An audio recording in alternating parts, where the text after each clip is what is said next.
Hey, welcome back to 7-Minute Books.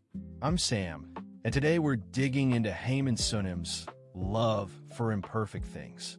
Sophie, this book basically tells us to stop trying to be perfect.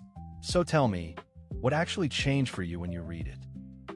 Hey, I think it gave me permission to slow down. Sunim says we keep chasing a version of ourselves that doesn't exist, and all that striving is exactly what makes us miserable. It sounds simple, but it hit me hard. I can see that. The opening really stuck with me. He talks about how we tell ourselves we'll be happy once we lose weight or get promoted.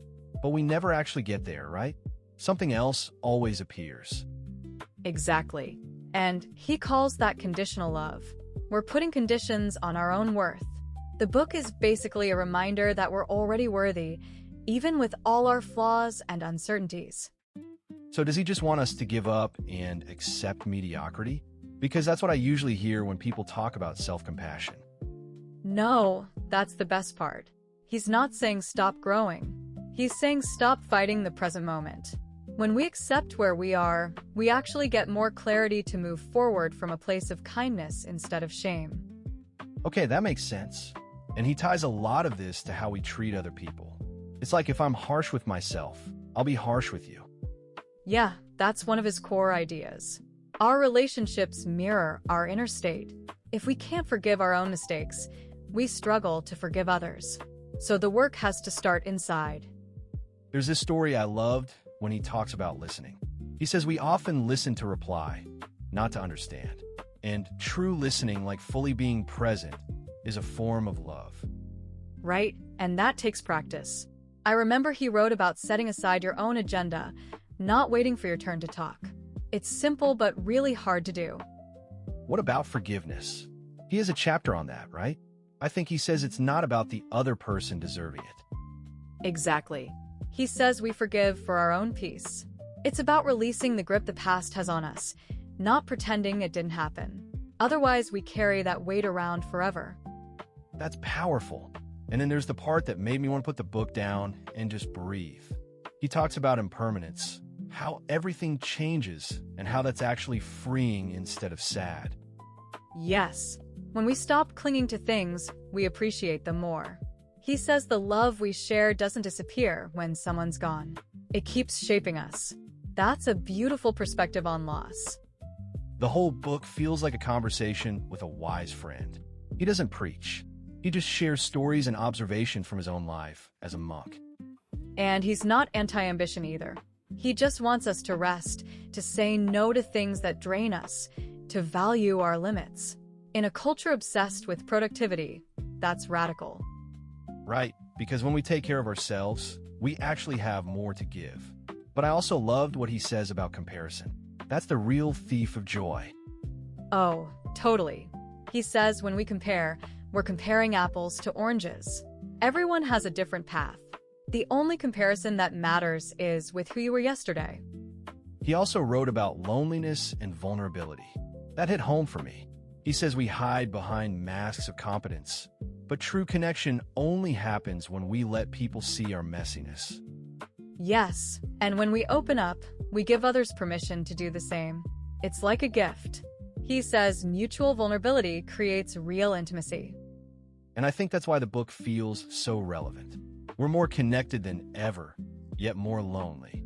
He says we need real connection, not just digital likes. Yeah, he talks about community too.